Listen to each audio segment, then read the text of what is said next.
पर अंतिम निशानी लिख रहा हूं। गले पर टाई, कंधे में बैग है, तुम बच्चों का कुछ अलग ही स्वैग है। जब भी इनसे नोटबुक मांगी, बहानों की लंबी लिस्ट लगाई है। चेहरों में है मुस्कान, फिर भी CWSW की परेशानी झलक आई है। कुछ मासूम परिंदों की कहानी लिख रहा हूं, तुम्हारे बैच पर मैं अंतिम निशानी लिख रहा हूं। हो सकता है मैंने तुम्हें कभी डांट लगाई हो सकता है मैंने तुम्हें कभी डांट लगाई हो और तुम रूठे हो सकता है मैंने तुम्हें कभी डांट लगाई हो और तुम रूठे हो, पर सच कहूं तो इन 5 उंगलियों में से तुम एक अंगूठे हो। पर सच कहूं तो तुम इन 5 उंगलियों में से एक अंगूठे हो। कुछ मासूम परिंदों की कहानी लिख रहा हूं, तुम्हारे बैच पर मैं अंतिम निशानी लिख रहा हूं। इन 2 सालों में मैंने जो ऑब्जर्व किया बच्चों के बारे में मैंने कुछ लिखा है। मीत का आईफोन पे पिक्चर लेके इतराना, सोते हुए सुमित का हिलना डुलना,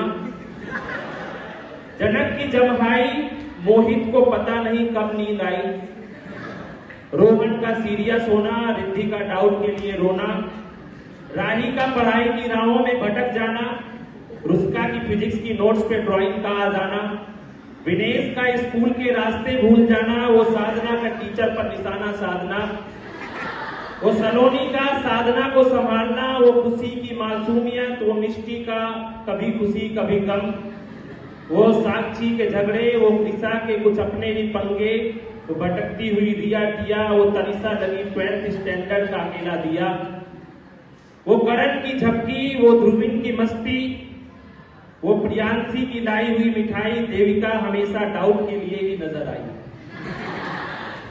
वो भावेश के हिरेन सर से किए वादे, वो प्रिंस के बदले इरादे, वो जस के स्टारबक्स के चर्चे, एग्जाम के बाद फटे हुए पर्चे, वो मनीष का भौकाल, वो अनमोल का हमेशा शांत माहौल, वो भदौरिया का भागना, वो एग्जाम के दिन की रात में जागना, वो दृष्टि की दूरदर्शिता, वो माही की मैडनेस, वो सिया का शर्माना, वो हीरल का हड़बड़ाना, याद रहेगा हमेशा याद रहेगा। कुछ मासूम परिंदों की कहानी लिख रहा हूं, तुम्हारे बैच पर मैं अंतिम निशानी लिख रहा हूं। Best wishes for your future.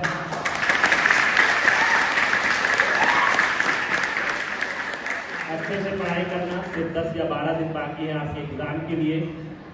पढ़ाई पे ये फेयरवेल है, इसके बाद शायद आपको घर से भी नहीं निकलना चाहिए। फोन का यूज बिल्कुल बंद कर दो और पढ़ाई पे ध्यान दो, क्योंकि ये जो तुमने 12 साल का सफर तय किया है वो सिर्फ इस महीने के लिए कवर किया है, क्योंकि यही एक ऐसा साल है जो आपकी पूरी लाइफ डिसाइड कर सकता है। तो मैं यही कहूंगा कि इस दिन के बाद सिर्फ आपके पढ़ाई पे ही ध्यान देना है।